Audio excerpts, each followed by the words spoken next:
जीवन की सहजता खोने न दें। एक बार एक छोटा सा पारिवारिक कार्यक्रम चल रहा था। उसमें बहुत लोग उपस्थित थे। उस कार्यक्रम में बहुत ही बढ़िया बासमती चावल का पुलाव बन रहा था। सभी का मन पुलाव में लगा हुआ था। खाने में देर हो रही थी, भूख भी खूब लग रही थी। आखिर खाने में पुलाव परोसा गया। खाना शुरू ही होने वाला था कि रसोइये ने आकर कहा कि पुलाव संभल कर खाइएगा, क्योंकि शायद उसमें एक आध कंकड़ रह गया है, वह किसी के भी मुंह में आ सकता है। मैंने बहुत से कंकड़ निकाल दिए हैं, फिर भी एक आध रह गया होगा तो दांत के नीचे आ सकता है। यह सुनकर सभी लोग बहुत संभल कर खाना खाने लगे। सभी को लग रहा था कि कंकड़ उसी के मुंह में आएगा। यह सोचकर खाने का सारा मजा किरकिरा हो गया और पुलाव खाने की जो प्रबल इच्छा थी वह भी थम गई। सब लोग बिना कुछ बोले, बिना किसी हंसी मजाक के भोजन करने लगे।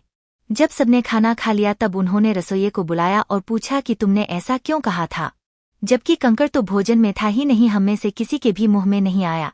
तब रसोइये ने कहा कि मैंने अच्छी तरह से चावल बिने थे, लेकिन चावल में कंकड़ भी ज्यादा थे, इसलिए मुझे लगा शायद एक आध रह गया होगा।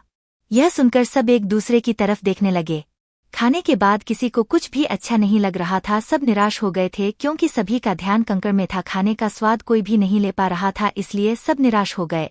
शिक्षा। यही परिस्थिति हमारी आज की है। एक वायरस को लेकर हम हमारी आजादी खो बैठे हैं।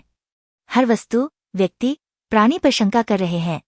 आज तक जो लोग हमारी आवश्यकताओं की पूर्ति कर रहे हैं, जैसे दूध वाला, फल वाला, सब्जी वाला, पेपर वाला, इन लोगों पर से भी हमारा विश्वास उठ गया है और हम हमारे आज के सुहाने दिन खो बैठे हैं और शारीरिक रूप से भी थकान महसूस कर रहे हैं। यह सब कुछ हद तक हमारी सोच पर भी निर्भर है। इसलिए इससे बाहर निकलना है तो वायरस को नहीं, अपने आप को मजबूत करिए। अपने विचारों को सकारात्मक दिशा दीजिए। ईश्वर की कृपा से सब कुछ जल्दी ही अच्छा हो जाएगा। आज के सुंदर दिन के लिए सुंदर शुरुआत करिए और अपने आप को मजबूत कीजिए। खाना खाते समय खाने को पूरी रुचि से स्वाद लेकर खाइए, फिर देखिए हमारी जिंदगी कितनी बेहतर हो जाएगी। तो दोस्तों, मिलते हैं अगली बार एक और नई कहानी लेकर। तब तक के लिए नमस्कार।